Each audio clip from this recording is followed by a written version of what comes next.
Hello friends, welcome to my new video. In this video, we will solve a question about Newton-Raphson method.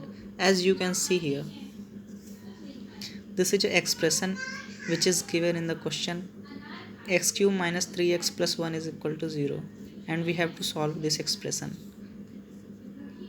What is the means of solving an expression? Solving an expression means we have to find at least one root. So this is a numerical analysis method of finding a root. So let's start.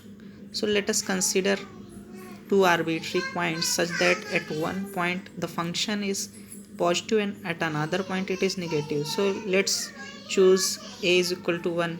Then you can see that if we put the value of x as 1, so here we got the value of function as negative, and similarly if we put b is equal to 0, then function is positive. Thus we can say that at least one root will lie between a and b. Then let x not be a point between a and b. So this point will be taken as x naught. You can see here as per the solution. This is the Newton-Raphson formula. Xn plus 1 is equal to xn minus f of xn upon f dash xn. So here in first iteration we will calculate x1 by putting n equal to 0. When we put n equal to 0, this will become x naught. X1 is equal to x naught minus f of x naught upon f dash x naught. You can see in the question. And this is our fx, x cube minus 3x plus 1, and this is the derivative of fx, that is f dash x, which is equal to 3x square. X cube, derivative of x cube is 3x square minus derivative of 3x is 3, and derivative of any constant is 0. Thus we have not written it in f dash x. Thus we got the expression x1 equal to x naught minus f of x naught upon f dash x naught, and we will calculate it by putting value of x naught in f of x and f dash x. So this is the value of f of x naught, and this is value of f dash x naught, where x naught is equal to 0.5, and we will solve this expression and we will get the value of x1 as 0.334.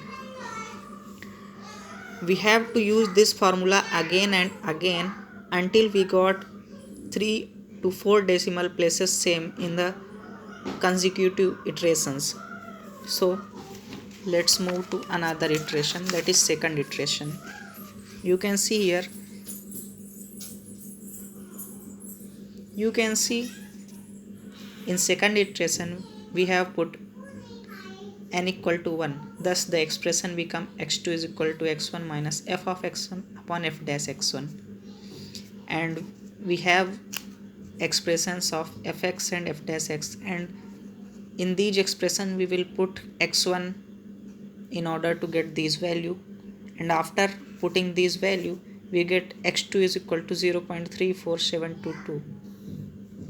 Again in third iteration we will put n equal to 2, and we will get x3 is equal to x2 minus f of x2 upon f dash x2. Similarly we will calculate the expression of fx x2 and f dash of x2 by putting the value of x2 in corresponding equations. These are the values we will get after calculating these expression, and after solving this expression we will get x3 is equal to 0.347295. Again we will see x2 and x3 in these consecutive values of x. We can say that up to 4 digits they are same. So again we will calculate one another iteration so that we can surely say that this is the absolute answer. So again for next iteration we will put n equal to 3 in the previous expression. Thus we got the expression x4 is equal to x3 minus f of x3 upon f dash x3, and we will calculate f of x3 and f dash of x3 by putting the value of x3 in the corresponding equations, and you can see these are the values after calculating the expressions. and after calculating it we got value of x4 as 0.347296. So here we can clearly see that in x2, x3 and x4 we are getting consecutively up to 4 decimal places same value. We are getting same value 3472, 0.3472, 0.3472. Thus we can say that this is the our required answer, since value up to 4 decimal places are repeated in third and fourth iteration. Thus the solution of the expression is x4 is equal to 0.347296. So friends, here we got the required answer, and thank you so much for watching the video. Please like, subscribe and comment. If you have any doubt, please comment. I will surely give a solution to it. Thank you friends for watching the video. Bye friends.